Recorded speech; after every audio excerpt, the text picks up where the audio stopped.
वालेकुम ख़वातीन हज़रात, नादरा की पाक आइडेंटिटी एप्लीकेशन का नया वर्जन 5.3.0 जारी कर दिया गया है और इस नए वर्जन में दो ऐसे मेजर मसाइल को हमने हल किया है जो आप ही की राय और आप ही की तजावीज़ की रोशनी में हमें अंदाज़ा हुआ कि ये मसला इंपॉर्टेंट है और इनका हल करना बहुत ज़्यादा ज़रूरी है।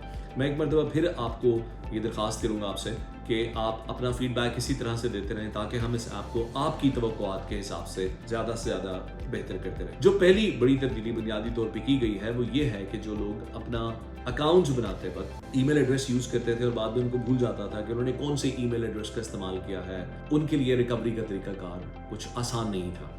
तो अब ये कर दिया गया है कि आप नए ईमेल एड्रेस के ऊपर अपनी मोबाइल एप्लीकेशन को दोबारा कन्फिगर कर सकते हैं और उसका तरीकाकार भी हमने बहुत आसान रखा है। तरीकाकार कुछ यूँ है कि पाक आइडेंटिटी मोबाइल एप्लीकेशन खोलें और शनाख्ती कार्ड नंबर दर्ज करने के बाद फॉरगॉट पासवर्ड पर क्लिक करें। शनाख्ती कार्ड नंबर के साथ आपको नया ईमेल दर्ज करने का ऑप्शन भी मिल जाएगा। अगर आपके पास पुराना ईमेल एड्रेस नहीं है तो नया ईमेल एड्रेस दर्ज करें और नेक्स्ट पर क्लिक करें। इस नए ईमेल पर मौसूल होने वाला वेरिफिकेशन कोड दर्ज करें, अपनी तस्वीर बनाएं, नया पासवर्ड दर्ज करें और कंफर्म करने पर आपका पासवर्ड अपडेट हो जाए। अब आप पाक आइडेंटिटी मोबाइल एप्लीकेशन इस्तेमाल कर सकते हैं।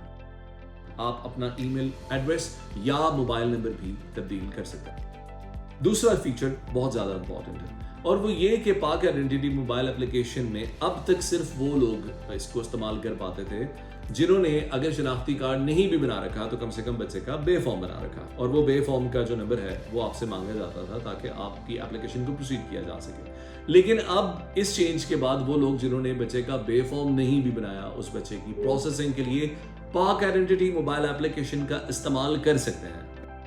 वालिद या वालदा पाक आइडेंटिटी मोबाइल ऐप में अपना अकाउंट लॉगिन करने के बाद आईडी कार्ड के सेक्शन में जाएं। स्टार्ट न्यू एप्लीकेशन में ब्लड रिलेटिव मुंतखब करें।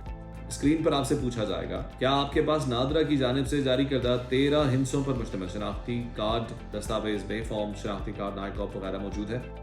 नहीं मुंतखब करने पर ऑप्शन लिस्ट सामने आ जाएगी। जो कार्ड आप बनवाना चाहते हैं उसे मुंतखब करें, जिस पर आपसे पूछा जाएगा कि क्या दरखास्त गुजार के अंदराज यूनियन काउंसिल या टाउन कमेटी या कंटोनमेंट बोर्ड या विलेज काउंसिल या नेबरहुड काउंसिल में हो चुका है। हाँ मुंतखब करने पर अपने चेहरे की तस्दीक करें। तस्वीर सेव करने के बाद CRMS नंबर पर क्लिक करें तो आपके खानदान में शामिल बच्चों के नाम और बर्थ सर्टिफिकेट नंबर स्क्रीन पर आ जाएंगे। जिस बच्चे का शनाख्ती कार्ड बनवाना है इसे मुंतखब करके नेक्स्ट पर क्लिक करें। दरखास्त की तफसीलात में दरखास्त की कैटेगरी मुंतखब करने के बाद तमाम फील्ड्स की मतलूबा मालूमात दर्ज करें। डाटा एंट्री और रिव्यू मुकम्मल होने पर एक पैगाम स्क्रीन पर मौसूल होगा कि बायोमेट्रिक्स के लिए करीबी नादरा सेंटर तशरीफ ले जाएं। बच्चा या बच्ची किसी भी करीबी नादरा सेंटर पर जाकर अपनी बायोमेट्रिक मुकम्मल कराएं। वालिद या वालदा दोबारा पाक आईडी मोबाइल एप्लीकेशन में लॉग इन करें। एप्लीकेशंस में जाकर इस ट्रैकिंग आईडी को मुंतखब करें, फीस जमा कराएं और मुकर्ररा मुद्दत पूरी होने पर शनाख्ती कार्ड मौसूल कर लें। सो अहम बात यह है कि आप इस ऑप्शन को अगर इनका इंतखाब अगर करते हैं तो यूनियन काउंसिल में जो इंदराज है वो लाजमी है, और दूसरी बात ये कि करीबी नादरा सेंटर जाकर ये प्रोसेस आपका कंप्लीट होगा। आप एप्लीकेशन के अगले वर्जन में क्या तब्दीलियां देखना चाहेंगे हमें अपने कमेंट्स के जरिए ज़रूर बताएं।